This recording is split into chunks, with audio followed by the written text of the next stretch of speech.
You know, it's quite a time for the sports fans in the region, because next Saturday Boston United travel to the famous Twin Towers of Wembley Stadium to play Wealdstone in the final of the FA Trophy.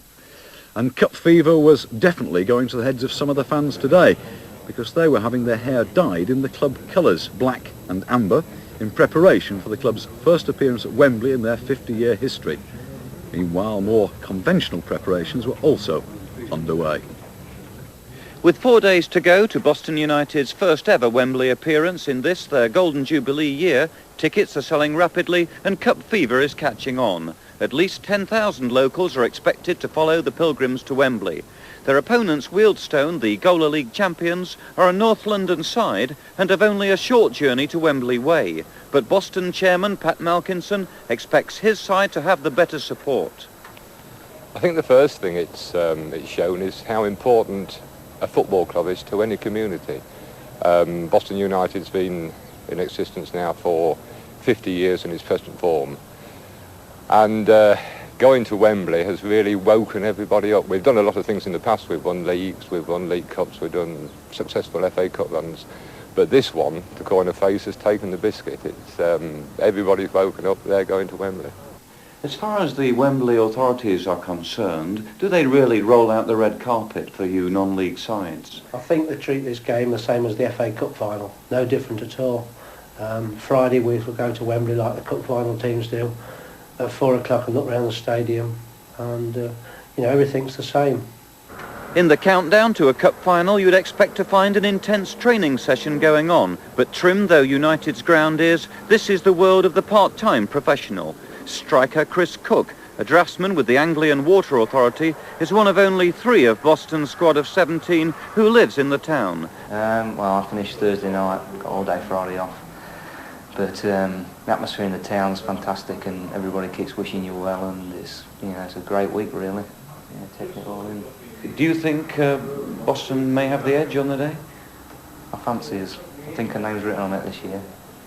I think anybody who was here on the semi-final, the second leg when we beat Altrincham, which put us to Wembley, anyone who was here could see that it's something that the town's been waiting for a long time. The players were, I won't say amazed, because they knew that the club wanted to go to Wembley, and of course they want to go to Wembley, but I think they were surprised at the enthusiasm that was shown after the match. Marvellous day in prospect for the whole of Boston. Forward of the FA Cup. Well, Andy Blow joined the Boston players as they prepared for their big day. Boston United's only training session of this Wembley week took place last night at a Newark Sports Centre, a handy location beside the A1 for these part-time professionals who come from towns all over the Midlands and North. Player-manager Arthur Mann, who won a League Cup winners' medal with Manchester City at Wembley in the 70s, reckoned that his team didn't need too much of a workout after a long season, so a relatively docile kick-around was the order of the night. We're obviously underdogs, but it's a one-off situation, and we've had a good look at them, and they are a good team, there's no doubt about it. But I would say they're not a great deal better than Altrincham, who we've already disposed of. And on the day, I think we'll do very well indeed. Every footballer wants to play at Wembley, and finally got the chance.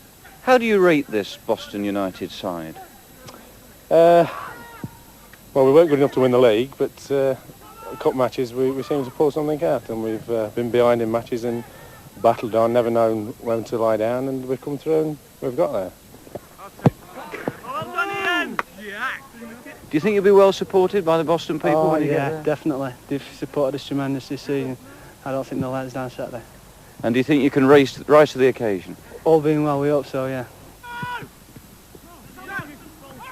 For me, it's a great, it's a privilege to be connected with Boston United Club, because I've got a great feeling for this club. They took me out of full-time, and it was only because it was a club like Boston that's why I decided to quit full-time football. But I'm only delighted for the people of Boston, and not only that, but for the chairman and his father, who have done so much for this club, and for John Blackwell. They've been absolutely tremendous, so they deserve it as well. Great save. Let's hope he can do that all the time on Saturday down at Wembley. Smart in new club blazers received a civic send-off at noon from the Mayor, Councillor Bill North, and a couple of hundred fans. Then it was time to leave homely little York Street for for the grandest stadium of them all. But first, a tour of the town centre to receive a send-off from townsfolk. More than 1,000 were in the marketplace to wave and cheer, each hoping that when the pilgrims take the same route to a civic reception on Sunday, it will be with the cup. We knew there'd be a few people turn out to see us go, with the reaction in the office and everything. I must admit it was far, far better than we expected. Tremendous. And a clue to the sort of support you can expect tomorrow. Yeah, hopefully. If there was noise as there were leaving, it'll be, well, it'll be noisy at Wembley. On an occasion like this, I'd like you to just give us a word about your father, who did so much for the club, and in fact kept it going in the 1960s when it nearly folded up. He's kept it going really for probably 2 or 3 decades, and I think we've all got to realise this and be concerned about this, that we wouldn't be sat here today going to Wembley if it wasn't for his efforts in the past. Now you've got the most difficult job at this stage. You've got to disappoint some of the players on this coach. Only 11 of them can play. How's your mind working at the moment? It's functioning quite well because I've made up my mind what I'm doing now, but that is the hardest part that's still to come up. It's not a pleasant part because I've been through it myself, having missed one cup final, and I'm not really looking forward to it, but I'll be glad when it's over with. And obviously the lads have got to be disappointed, but that's part of football, and I've got to be ruthless, and sentiment never won a football match in its life, so we've got to pick the best 11 or 12 that I feel in the day, and that's what it's all about.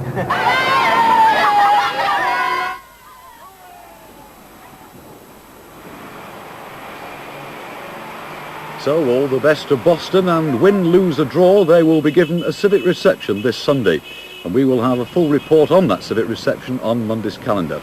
Richard.